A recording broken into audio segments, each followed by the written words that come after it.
नमस्कार दोस्तों, आज हम विधानसभा व्यवस्थापिका के ऊपर बात करते हुए संसद के ऊपर बात करेंगे। हमने पिछले ट्यूटोरियल के अंदर देखा था कि संसद के अंदर राष्ट्रपति, लोकसभा व राज्यसभा तीनों सम्मिलित होते हैं।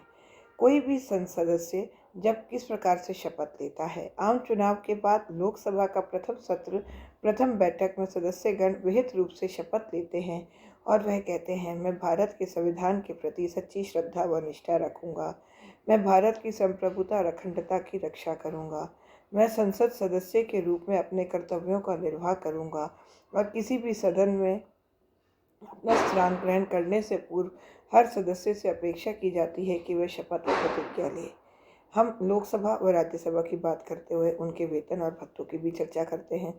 दोनों सदनों के सदस्यों को वेतन व भत्ते के हकदार होते हैं, जिसका निर्धारण स्वयं विधान संसद के द्वारा ही विधि के द्वारा किया जाता है। ऐसा भारतीय संविधान के अनुच्छेद 106 में उल्लेख किया हुआ है। यहाँ पर आरंभ में पेंशन का कोई उल्लेख नहीं है, लेकिन संसद सदस्य वेतन भत्ते व पेंशन अधिनियम को भी प्राप्त करने के लिए प्रावधान बनाया जा रहा है। संसद के अधिकारी संसद के लोकसभा में एक अध्यक्ष तथा उपाध्यक्ष और राज्यसभा के लिए सभापति और उपसभापति किए गए हैं। भारत के राष्ट्रपति राज्यसभा के उपसभापति होते हैं। उपसभापति का चुनाव राज्यसभा के द्वारा अपने सदस्यों को स्वयं के द्वारा किया जाता है। अध्यक्ष और उपाध्यक्ष का चुनाव लोकसभा अपने सदस्यों में से करती है। इस प्रकार दोनों सदनों के अंदर अध्यक्ष व उपाध्यक्ष पद का निर्वाचन किया जाता है।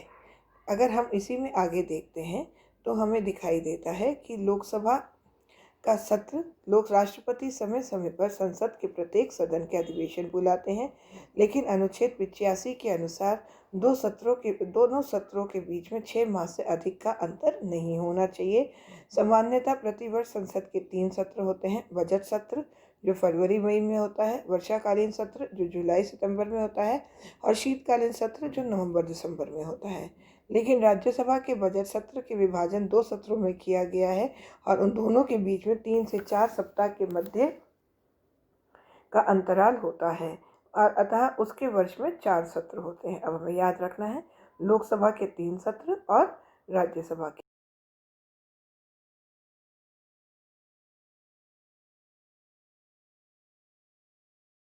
लिए सर्वाधिकारी होता है। संविधान के अनुच्छेद 118 के अनुसार संसद की कार्यवाही के लिए सदस्यों के द्वारा कार्य किया जाता है। अनुच्छेद 122 संसद में वित्त विधेयक, धन विधेयक व सामान्य विधेयक दोनों पारित होते हैं। वित्त विधेयक, धन विधेयक और सामान्य विधेयक पर हम अगले ट्यूटोरियल के अंदर चर्चा करेंगे। धन्यवाद।